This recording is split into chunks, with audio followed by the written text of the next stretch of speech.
Hello, all you lovely internet people, what is up? My name is LashofSnow, and today we start a new series of such. With Game of Thrones officially starting what would have been yesterday. Today is Tuesday the 26th. The first episode of Game of Thrones Season 6 aired in the UK yesterday on the 25th. I had an idea to, as this is uncharted territory for book readers, we don't really know where the season will lead us. I thought it might be kind of cool for me to do a review per episode each week and put it up on a Wednesday.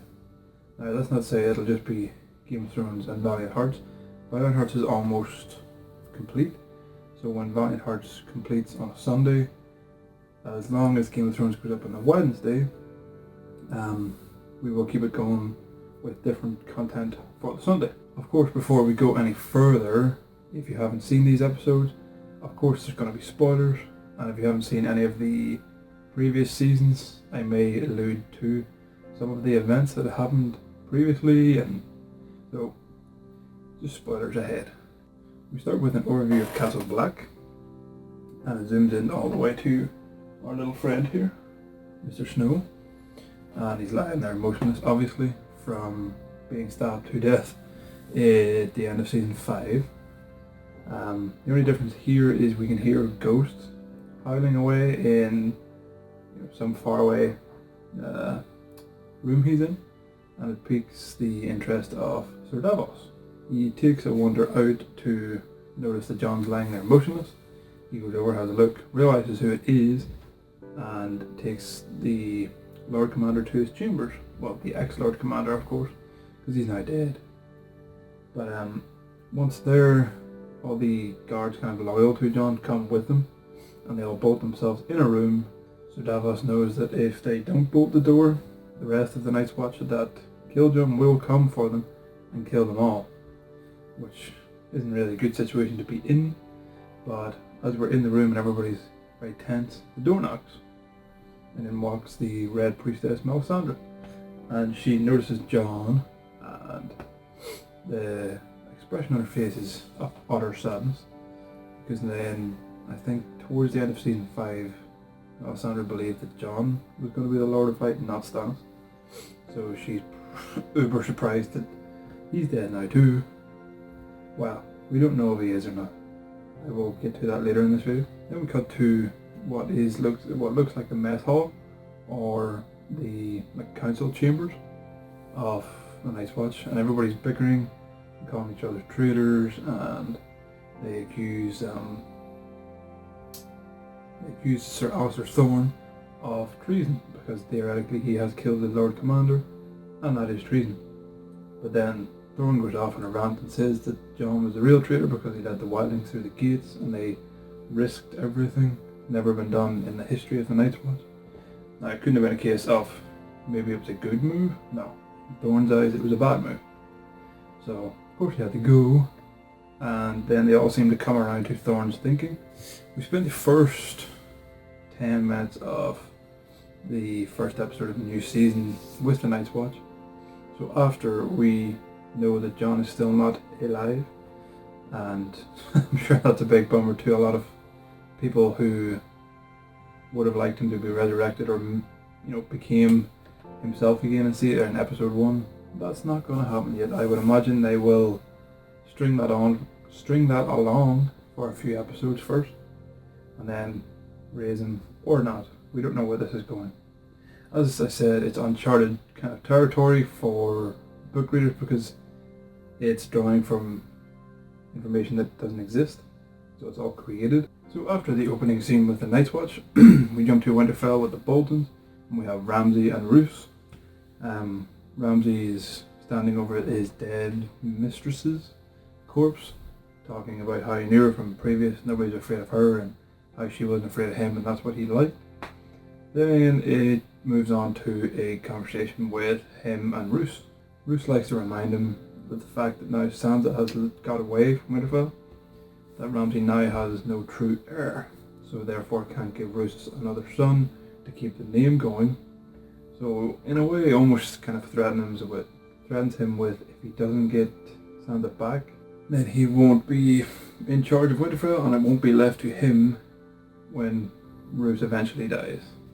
So in response to this, Ramsay says he has all his best hounds on it, and they're out looking for Theon, Reek, Greyjoy, and Sansa Stark. That leads us into the next scene, where we first see Sansa and Theon, and we now know that they're still alive as they're fleeing from Winterfell and Ramsay's hounds.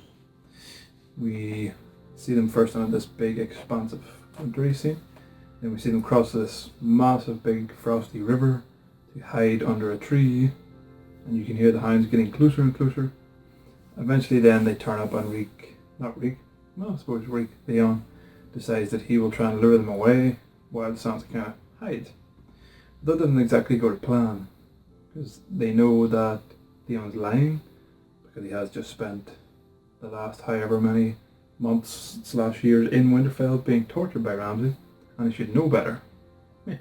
But after trying to divert them or kind of hold them off, the hounds sniff that Sansa is just up the road, and it's this kind of standoff as, well, what happens now? Now there's no way back, and if they go back to Winterfell to Ramsay will surely cut off more bits of Theon, and God knows what he'll do to Sansa. But then, of course, Brienne and Pod come sweeping in, save the day, swords flying, and in the end, yay Brienne, yay Pod. They come in, kill all the Bolton's men, and then they all seem to escape themselves, and Brienne offers up her sword to Sansa, and there is kind of a comical little bit that Sansa doesn't realise what she has to do, and Pod has to fill in the words for her and things. That's kind of quite humorous. But now, at the start of season 6, pretty early, Brienne has now achieved her goal of finding Sansa Stark and keeping her safe, and now she is in Sansa's employ. So we will now see where this goes.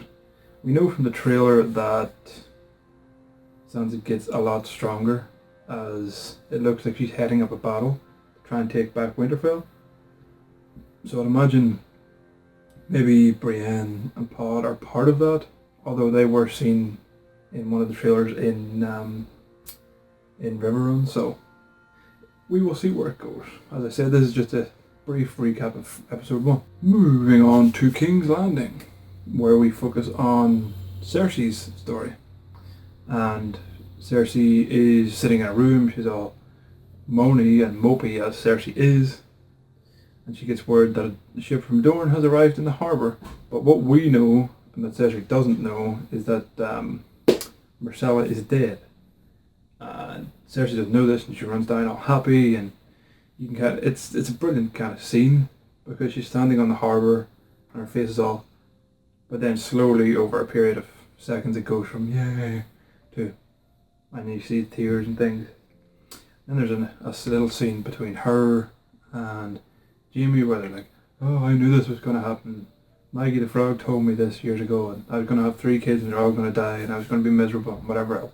Now, out of her 3 kids, 2 are dead, so if you've got a checklist, there is still only Tommen left. Not really much happens in this scene, just the fact that Jaime says that they will take back everything that they've lost and more. I could see maybe a war developing between the Lannisters and the Martells in King's Landing and Dorne, so it'll be interesting to see how that'll go, as to how the Dorne story will play into the Lannisters. So far we've had Jon, we've had Ramsay, we've had Roose, we have had Cersei, and now we restart into Marjorie's story. Marjorie is still in the Sept, I can't remember if it's the Sept Baelor, but she's still in prison, and the High Sparrow comes to talk to her and says, oh, you need to do this, you need to do that, you're on the right path, we just need to keep going. And that's pretty much all we see of Marjorie. It's little glimpses of her being scared, being dirty on the floor in a corner, so not really an awful lot happens, but we know that she's still in prison. Then we come to our first big shock of season 6. We move to Dorne. We see how the Martells, the Sand Snakes, and Prince Dorne are doing. It's all nice. They're having a little walk through their water gardens, and the prince sits down, And then his maester, I think it would have been. It was maester. His maester comes with a little scroll that arrived in a raven. And it's obviously the bad news that Marcel had been killed, but not knowing who. So as he reads it, he's like, meh. The Sand Snake stabs his guard in the back. He's dead. And then Oberyn's wife, Oberyn's missus, I can't remember her name. That's awful. She's played by India Varma anyway. But then she stabs Prince Dorian. So this was quite a shock, because they only really made it into the seasons, or into Game of Thrones in general last season. It was the first time we've seen Prince Doran and Sand Snakes, and now that Prince Doran is basically dead, it doesn't happen that way in the books, because in the books where it was left off, he was still alive, but now in the show, after a few measly little episodes, he's gone. He's dead, and his guard's dead, and somehow the Sand Snakes and Oberyn's widow managed to turn the entire King's Guard against them. So now they're all on one side and the prince is dead, so they'll take over Dorne, and that is what I was saying earlier about going to war with the Lannisters. I can see that happening more so now that they're in control, because they want revenge for Elia and Oberyn. Speaking about the Martells and Prince Doran, the episode then cuts to his son Trystane on the ship, and the two other Sand Snakes walk in. I'm like, ha ha ha ha. How do you want to die? Who do you want to kill you? The one with the big giant spear or the one with the whip? This is fun, your family don't want to hurt you. And then he picks the one with the whip. Like, this is what I find most stupid and rushed, in a sense, that as he stepped in front of the one with the whip, he had his back to the one with a giant ass spear, who just went straight through his head. And of course there was a little quip, which was, "You're a greedy bitch, do you know that?" So I will try and put up little pictures of these scenes as I'm talking through, so hopefully you understand a little bit better. But yes, episode 1 of season 6. The Martells that were in control are now no longer in control. And we now have a wench, effectively. It was Oberyn's widow. She wasn't really officially married to him, I don't think. And his bastard daughters seemingly running Dorne. So after all that kerfuffle on the ship with the Martells, then we jump all the way from Dorne all the way to Meereen, where we see Tyrion and Varys for the first time this season, and they're walking through the streets as common men, as Tyrion likes to put it. They wander through the street. Tyrion tries to give a homeless woman with a child some money, and it comes across as if he's trying to give her money to eat her child, because his old Valyrian is terrible. So Varys corrects him and everything is nice. And Tyrion makes this weird little smile. And then they dander on, round the corner, blah blah blah blah. The town, you see another red priest preaching about, I think he's pro sir, or I think he's pro Daenerys and pro dragons, and this is the way it should be. Then they see a lot of people kind of running away from somewhere. So obviously you walk towards it, and it turns out that there is a big giant fire. It says that they won't be going to Westeros anytime soon. It's definitely not the ships that Daenerys had, because I'm looking at a little still of it here, and I'll put it up on screen for you. It looks like maybe the fighting pits or some of the huts or houses that have been completely burnt down.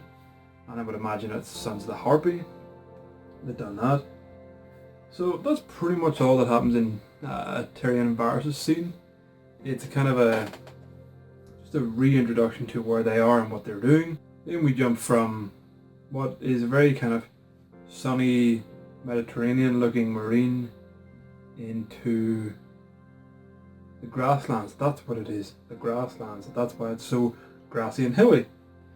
But it's where Daenerys was left last season.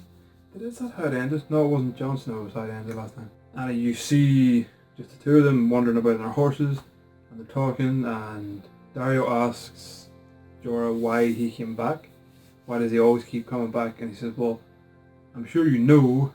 He says, why do you keep coming back if you know that she'll never be with you? Loyalty. So, we now have confirmation, as if we didn't really know it, but Jorah keeps coming back to try and win the affection of Daenerys. Of course, now she's disappeared, so these two guys, her lover in Daario and her want-to-be lover in Jorah, set off to find her.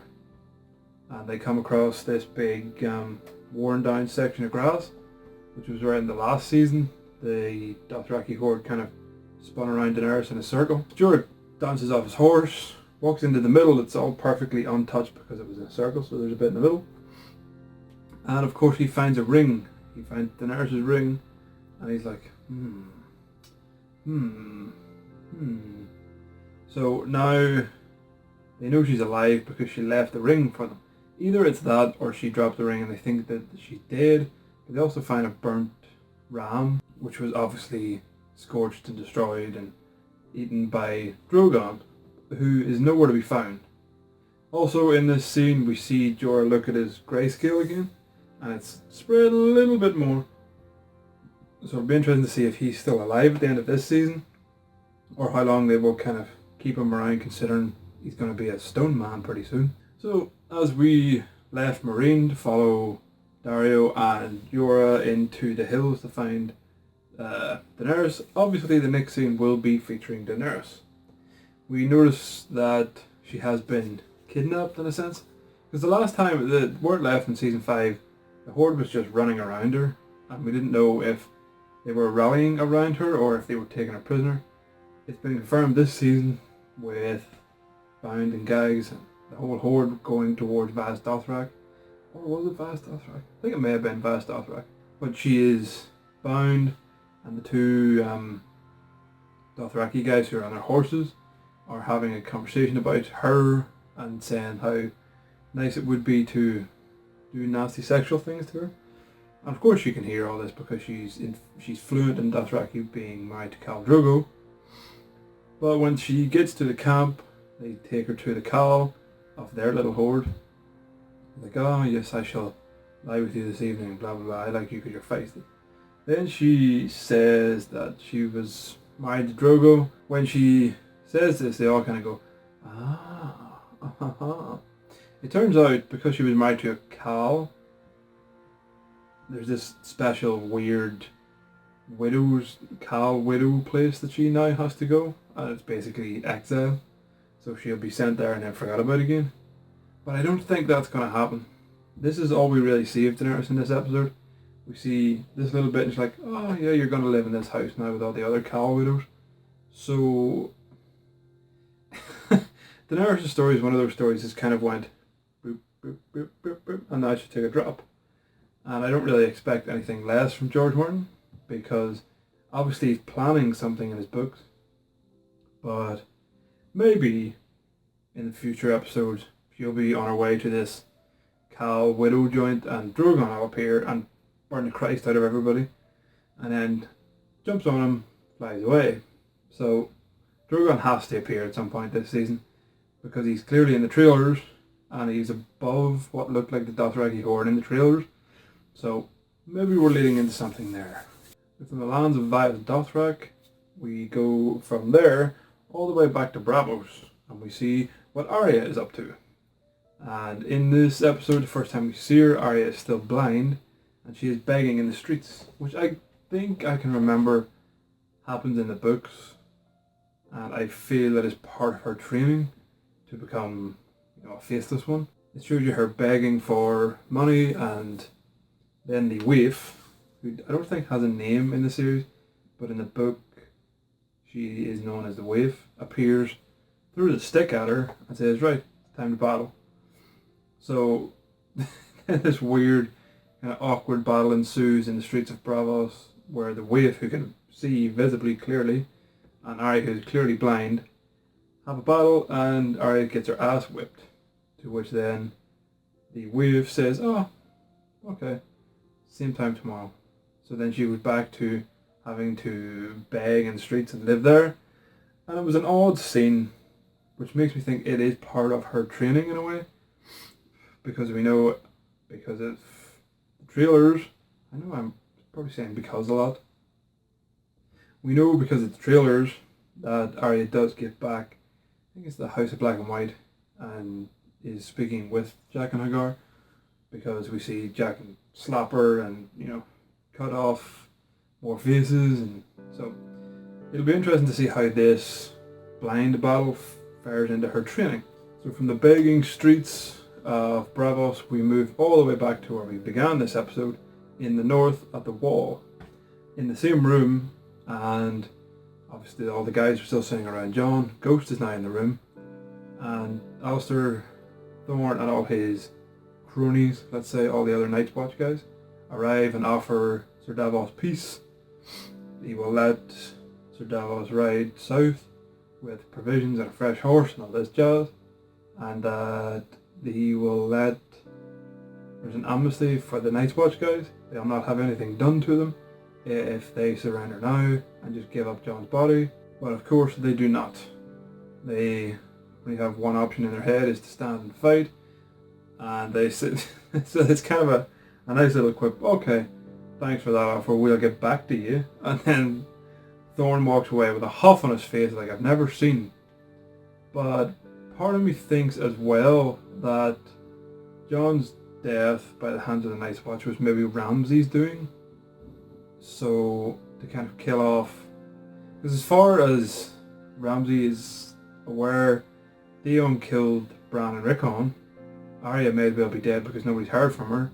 Rob's dead, Ned's dead, Catelyn's dead. So theoretically, in his mind, there's only Sansa and Jon left. So now that Ramsay and Roose effectively rule the north, maybe they've sent word to Thorne and his Night's Watch, now that Commander Mormont's dead and out of the way, to get rid of Jon Snow, and Ramsay might then reinstall Thorne as the leader, and everything will be fine and dandy for Thorne, but then it means Jon is dead, so he can't claim anything on Winterfell. And staying at the Wall for the final scene of the episode, we see Melisandre in her sleeping quarters, and she's sitting with a very sad face. She looks at a mirror, and of course, because it's Melisandre, she starts to disrobe and is standing there starkers. Then the chain she has always around her neck, she takes it off. You look in the mirror, you can't really see anything. Then the camera turns to her and she becomes an old woman. So that could be a device in how Jon may resurrect. She may end up giving her life for his, the way that can't remember the guy's name. Thoros of Myr. He was the Red Priest with a band of brothers, or the Brotherhood of Banners, should I say. He was the guy who fought the Hound in the big fire sword duel in the caves. I know in the books he is a Red Priest and he gives his final life to resurrect Catelyn Stark after she's at the Red Wedding. Then she comes back to Lady Stoneheart and exacts revenge on the Freys. So maybe this is along the same lines as it, but this necklace she has, it seems to give her useful immortality. Because the old woman looks, she's around hundreds or something. But maybe this is the device that will eventually resurrect Jon Snow, and Melisandre may give herself to him in order for him to come back, because she thinks he is the Lord of Light. So we end the episode then with just an old, wrinkly version of Melisandre getting into a bed and falling asleep. Then the credits roll. My initial view on that little section was, holy shit, it's just ended. It did not feel like the true hour that it was. It was a very slow start to the season, but it always is. It doesn't start full on. It starts slow and then slowly builds to the, usually it's episode 8 and 9 that something massive happens. But so far in this episode we have the killing of Prince Martell, his son and his guards, and we now know that Melisandre is actually an old woman, not a youthful woman. and this stone necklace that she has seems to keep her going. So I know this may have went on a little bit long, but if you liked it, please let me know. Comment below as you see I could improve this for next week. Maybe make it shorter, talk about it in a different way. Please let me know. And if you haven't already, don't forget to subscribe to our little channel here and come back next week for episode 2's review. As I said, see you next week.